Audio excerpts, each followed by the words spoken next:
What's up, YouTube? Gig log time. So this Friday, today is Wednesday the 21st, Friday the 23rd. I should have this video uploaded by Saturday the 24th. We are doing the Sciarro brothers live show here at the Hideout. They have their fan base in town. They are three brothers, and they are DJs, lighting guys, visual guys, and they are an artist together, and they make music, and they really follow the excision rhythm and hit pretty heavy on that. So they have rented out my shop and all of its resources to throw their own private event concert for their followers and some of their followers in town. So we are doing a COVID safe, mask mandatory, specialty small show private concert with 30 or 40 of their closest friends and fans in this shop on Friday, and I'm really excited. I really thought this would be a great opportunity to shoot a gig log. This will be my first time using the Grand MA. I'm getting a little help from a special someone for the programming. A lot of you guys may have heard of Alex Key. He's this young, super intelligent entrepreneur in San Francisco, California. He programs on the MA, and he's kind of giving me a busked show file and walking me through how to run it live. And then I'm going to send him a camera feed live as we do the whole show. So what we've got going on, as you can see from one of the last videos, is I've got my 8 RX1s up in the truss. The stage is in the corner because I wanted to maximize the amount of people that they could bring. Doing a video wall, square video wall here, and I'm working on putting up the second square video wall over this way. That'll cover that. There's drape that falls down in line with that drape right behind this. I really want to paint this wall black, but I don't think I'll have time before Friday, because that's in 2 days. And then I've got PixMs coming down the line here, PixMs coming down the line over here, and then jolts, doing 4 jolts spaced up there, whoops, and 4 jolts spaced over there. For this stage, I've done the full video wall stage. I've done the different, tower stage and how they all kind of line up if you're looking at it from the right angle. What I really like the most is getting that 3-dimensional stage design and giving the stage perspective. When you're in person, the stage with lights on it and the video wall and you standing is one thing. You're experiencing a live event in person. But when you're watching it back on a video, and this is something to keep in mind with some of the live streams, and some of them I've seen that have been done very well. All the Insomniac ones have been done very well, but there's some other ones that they're aiming for the production, and we want to have lights and lasers and video wall, but they don't execute it because they're not taking into account how the viewer is going to view it, because you're filming through a camera lens, not somebody's eyeballs. So when you film through a camera lens, different lenses have different depths of field. That's where things fall in focus and out of focus. When you have the background out of focus or the foreground in or out of focus. So what I want to do with this stage is I've put the video wall behind the DJs. They'll go on the stage on a table in the middle. And then I've got beams in front, I've got jolts behind, wall behind. So any point when the camera is looking at the stage, I what you said. I think Siri's trying to talk. Any point when the camera is trying to look at the stage, it's going to see the depth of field with the lens that I have on, and it may throw the video wall out of focus, and it may throw some of the front beams in focus, or vice versa. Or if we're narrowed in on the DJ, we'll get everything that's really close to the DJ in focus, like the beams right in front of him, but the video wall may be just a little bit blurry, and then it may flip-flop or switch. I'll probably run autofocus just for this gig log, but there's a lot more fun effects you can play around with manual focus and timed focus points, and doing focus control and setting up preset parameters on your control software to have your camera pan in and then zoom to a certain focus, aperture, radius, ISO, temperature. Those are just the basic details of the effect that I'm going to create with this corner stage, and why it's important for all of you guys to add depth. I try to do this. This is a advanced lighting programming concept, is to add three-dimensional depth to your stage. That's why you see stages with like side hangs of lights going this way and that way, and stuff going into the crowd, and just lots of detail and lots of depth to the stage to enhance the immersive experience. And so you're watching it on a two-dimensional flat screen right now. I'm not optimized for 3D or ocular. That would be cool. Somebody hit me up about how to do that, because we'll definitely make it happen on this channel. But you're watching on a two-dimensional flat screen, so I want to give you the best experience you can with this rig on a two-dimensional flat screen.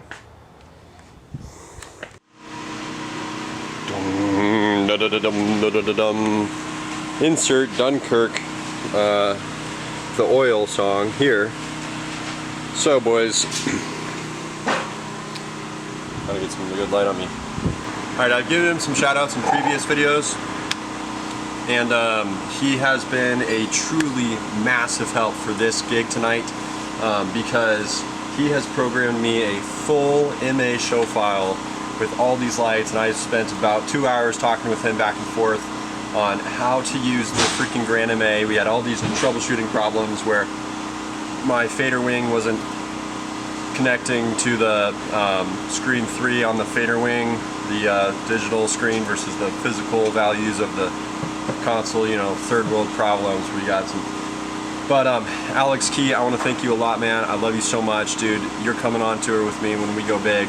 You're in San Francisco. You probably get a plane ticket out here for $60. Next big homecoming or prom season, you're definitely coming out. I'll fly you out here to run this Grand MA and build whatever light show you want with all my lighting resources. I cannot thank you enough, man. Thank you so much.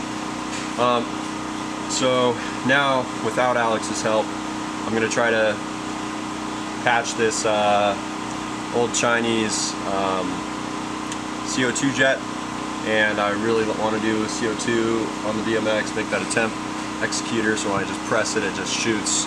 So that's what we're going to shoot for now, but everything here is running on 2 universes. I've got 8 beams in the truss, pixes, 6 pixes, 8 jolts behind the beams on the truss. That's the CO2 jet there shooting down. I rented the bike rack out for the night, but we built our own out of truss and a bunch of ratchet straps and these massive steel vertical base plates. I've got spots in the back of the stage, video wall. I mean, needless to say, this stage is rigged. It is really big, really cool. We've got the lasers. There's not a whole lot of times where we've actually run everything, just because I'm usually the person DJing, or we're at a high school and we just don't have time to set everything up, or we get it all set up and then we're like, oh, we forgot to do the lasers. But this show should be one of the first shows for us where we are literally running everything to its fullest potential. Not yet, as that's a me error, because I'm not very talented on the MA yet, but yeah. Alright, we're good. Talent is here. Wall is up. I'll have to give you guys some more like what's going on later, because we're on crunch time now, and I don't have a whole lot of time to focus on the gig log and the camera. But right after this video, you'll see a bunch of video and intro, and I'll just set up the camera and shoot stuff. It's my first time using the Grand MA, so go easy on me. Thank you so much, Alex. Oh, you guys just heard that a million times. It doesn't matter. Again, Alex, you're the man. Yeah. I don't really have any other words to say. We're just going to see how this goes.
I'm gonna go now.